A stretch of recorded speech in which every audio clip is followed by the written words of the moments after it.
السلام علیکم ورحمۃ اللہ وبرکاتہ۔ الحمد للہ رب العالمین والصلاة والسلام على سید الانبیاء والمرسلین وعلى آلہ واصحابہ اجمعین، اما بعد فقد قال اللہ تبارک وتعالی فی القرآن المجید والفرقان الحمید، اعوذ باللہ من الشیطان الرجیم، بسم اللہ الرحمن الرحیم۔ انا انزلناه في ليلة مباركة انا كنا منذرين فيها يفرق كل امر حكيم، وقال عليه الصلاة والسلام من احدث في امرنا هذا ما ليس منه فهو رد۔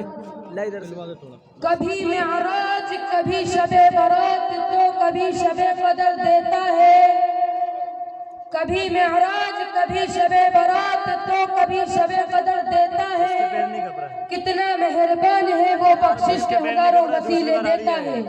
محترم حضرات، توفیق خداوندی کا سہارا لے کر آپ کے سامنے آ گیا ہوں۔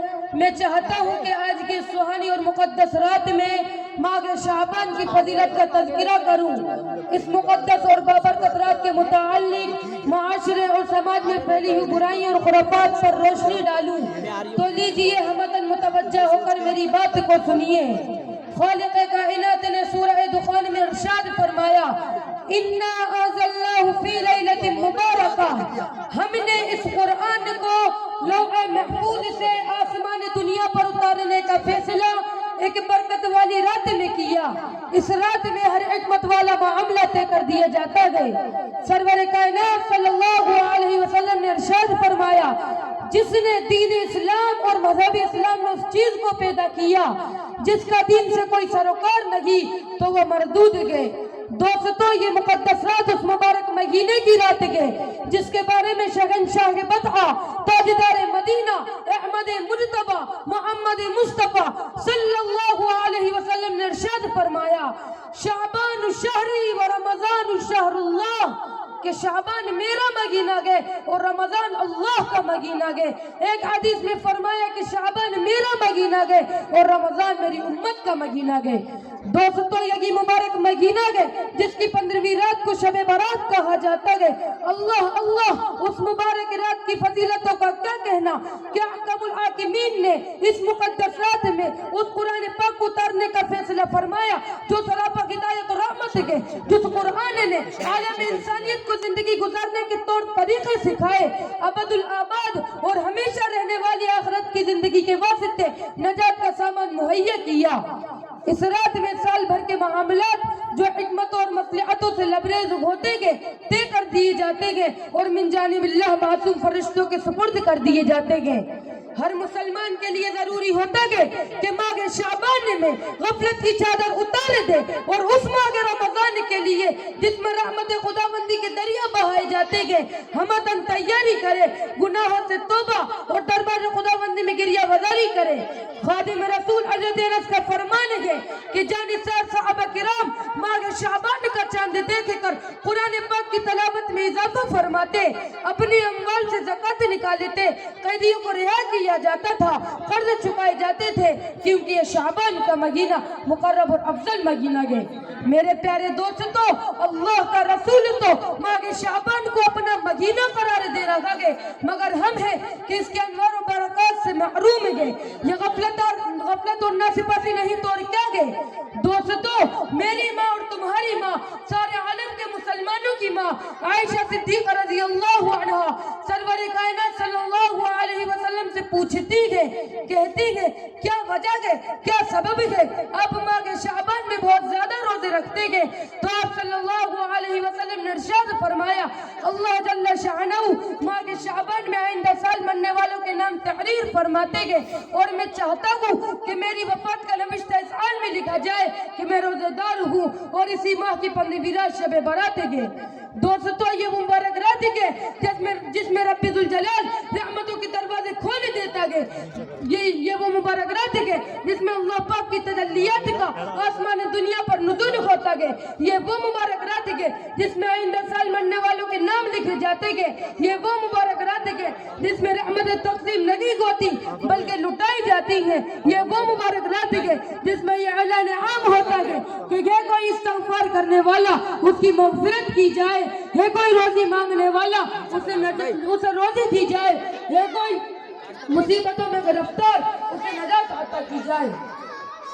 عرش پر دھوم گئے فرش پر دھوم ہے, عرش پر دھوم گئے فرش پر دھوم ہے وہ بدبخت جو آج محروم ہے. پھر یہ آئے گی شب کس کو معلوم ہے, ہم پہ لطف خدا آج کی رات ہے. مومنوں آج گنجے سخا لوٹ لو اے مریضوں شفا لوٹ لو, عاصیوں رحمت مصطفیٰ لوٹ لو, باب رحمت کھلا آج کی رات ہے.